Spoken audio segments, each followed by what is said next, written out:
हाय, आपका स्वागत है। मैं विकास अव्वल। भारत में बहुत से महान लोगों ने जन्म लिया है, जिन्होंने अपने ज्ञान बुद्धि के दम पर अपना नाम इतिहास में दर्ज करवा दिया। आज बात करेंगे आचार्य चाणक्य पंडित पे। आचार्य चाणक्य ने अपनी कूटनीतियों पे चलकर कई साम्राज्य स्थापित किए। अगर आप भी अपनी बुद्धि का विकास चाहते हो तो इस वीडियो को ध्यान से पूरी देखना। आचार्य चाणक्य एक टीचर, फिलोसफर, अर्थशास्त्री, कूटनीतिज्ञ थे। ये समुद्र शास्त्र में भी पारंगत थे। समुद्र शास्त्र क्या है? आप किसी के भी दिमाग को पढ़ सकते हो कि अगले व्यक्ति के दिमाग में क्या चल रहा है। इनके पिता का नाम था चाणक्य, इसलिए इनका नाम पड़ा चाणक्य। आचार्य चाणक्य का अपमान होने के बाद किस तरह चाणक्य बदला लेते हैं। चाणक्य ने नंद वंश को खत्म करके मौर्य शासन की नींव रखी। बताया जाता है चाणक्य बचपन से ही बहुत ज्ञानी थे। चाणक्य का दिमाग तेज होने के कारण इनके पिता ने तक्षशिला के एक स्कूल में पढ़ाई करने के लिए भेज दिया। वहां पर चाणक्य ने वेदों शास्त्रों का अध्ययन किया। चाणक्य का IQ लेवल बहुत तेज था। इस कारण चाणक्य ग्रंथों को बहुत अच्छी तरीके से समझ पाए और इस प्रकार अपनी पढ़ाई पूरी करके आचार्य चाणक्य वहीं पर टीचर के तौर पर पढ़ाने लग गए। चाणक्य के समय एक जगह का नाम था पाटलिपुत्र और वर्तमान में उस जगह को पटना के नाम से जाना जाता है। और उस समय पाटलिपुत्र एक बहुत ही शक्तिशाली राज्य मगध की राजधानी थी। वहां पर नंद वंश का साम्राज्य था और वहां के राजा घनानंद थे। राजा घनानंद ने मगध के अंदर बहुत बड़ा यज्ञ करवाया। जब यज्ञ चल रहा था उस समय चाणक्य भी वहां गए थे। जब ब्रह्मा भोज का समय हुआ तब चाणक्य ब्राह्मणों की गद्दी पर जा बैठे। राजा घनानंद भी वही मौजूद थे। चाणक्य का पहना और उनका बदसूरत मुंह देखकर राजा घनानंद ने आचार्य चाणक्य का अपमान कर दिया और चाणक्य को बिना भोजन के ही वहां से उठने का आदेश दिया।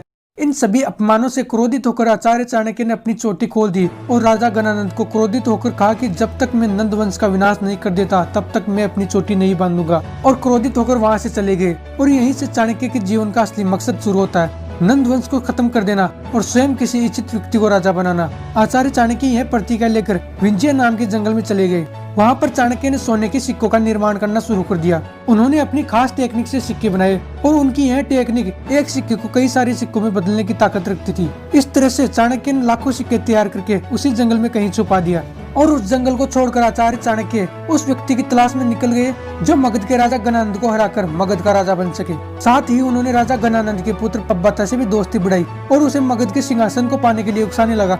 इसी बीच जब चाणक्य नगर में घूमने जा रहे थे तब एक लड़के को कुछ बच्चों के साथ बड़ी बहादुरी से लड़ते हुए देखा। चाणक्य उस लड़के को देखकर अपने मन में विचार किया, यह कोई साधारण लड़का नहीं है। फिर जब चाणक्य ने उस लड़के के बारे में जानकारी बटोरी तो पता चला मौर्य वंश का लड़का है जिसका नाम चंद्रगुप्त है। चंद्रगुप्त के पिता की हत्या राजसी लालच के चलते कर दी गई थी और राजकुमार चंद्रगुप्त को राज्य से निकाल दिया गया था। जब चाणक्य ने इन बातों को जानने के बाद चाणक्य ने सोचा कि चंद्रगुप्त ही घनानंद की गद्दी पर बैठने योग्य है। हालांकि पब्बता जो राजा घनानंद का पुत्र था और चंद्रगुप्त जो कि मौर्य वंश का वंशज था, चाणक्य का इन दोनों में से किसी एक को चुनना था। चाणक्य ने सोचा क्यों ना इन दोनों की परीक्षा ली जाए। फिर चाणक्य ने पब्बता और चंद्रगुप्त दोनों को धागे से बनी एक एक रक्षा कवच दिया। दोनों लड़कों ने उसे गले में पहनकर रखा। जब रात को सभी सो रहे थे तब चाणक्य ने पब्बता को जगाया और कहा कि तुम चंद्रगुप्त के गले से चंद्रगुप्त को बिना जगाए वो रक्षा कवच निकाल कर लाओ। लेकिन कई बार कोशिशों के बावजूद भी पब्बता यह काम नहीं कर पाया। फिर अगली रात स्वयं यही काम चंद्रगुप्त को करने के लिए कहा। तब चंद्रगुप्त पब्बता के पास जाकर चंद्रगुप्त ने अपनी तलवार निकालकर पब्बता का सिर धड़ से अलग कर दिया और आचार्य चाणक्य को वह रक्षा कवच लाकर दे दिया। इस तरह से चाणक्य को मगध का योग्य राजा मिल गया था।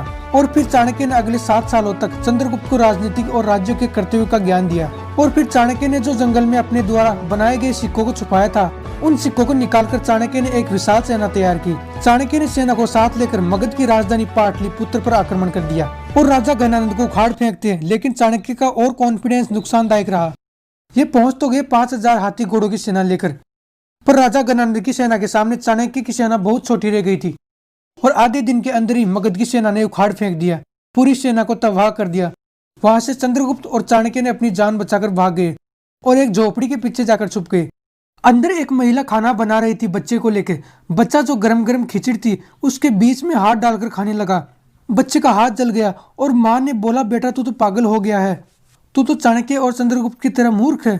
खिचड़ी के बीच में हाथ डालेगा तो जल ही जाएगा ना, इसे तुम साइड से खाओ, कोने कोने से आराम से ठंडा करके खाओ। चाणक्य ने मगध के बीच में आक्रमण कर दिया था, इसलिए उसको भयंकर हार मिली। तब चाणक्य की आंखें खुल गई और माता का धन्यवाद किया। चाणक्य ने धीरे धीरे टुकड़े में घनानंद की सेना का विनाश किया और अंत में घनानंद को भी उखाड़ फेंक दिया। और इस तरह से जीत हासिल करके आचार्य चाणक्य ने चंद्रगुप्त को राजा बना दिया। चाणक्य ने स्वयं मगध का प्रधानमंत्री बनकर जीवन बिताया। इनकी एक और बुक थी अर्थशास्त्र। इसमें चाणक्य ने एक राज्य के आर्थिक नीतियों के बारे में विस्तार से समझाया था। इस तरह से चाणक्य सफल राजनीतिज्ञ बने। इसके बाद चाणक्य की मृत्यु हो गई। चाणक्य ने जो भी हमें सीख दी है वह सभी की जिंदगियों को आसान बनाती है। आपसे उम्मीद करता हूँ चाणक्य की यह लाइफ स्टोरी आपको पसंद आई होगी। अगर आप सीखना चाहते हैं भारत सोने की चिड़िया कैसे बना, तो हमारे इस चैनल को सब्सक्राइब करना ना भूलें।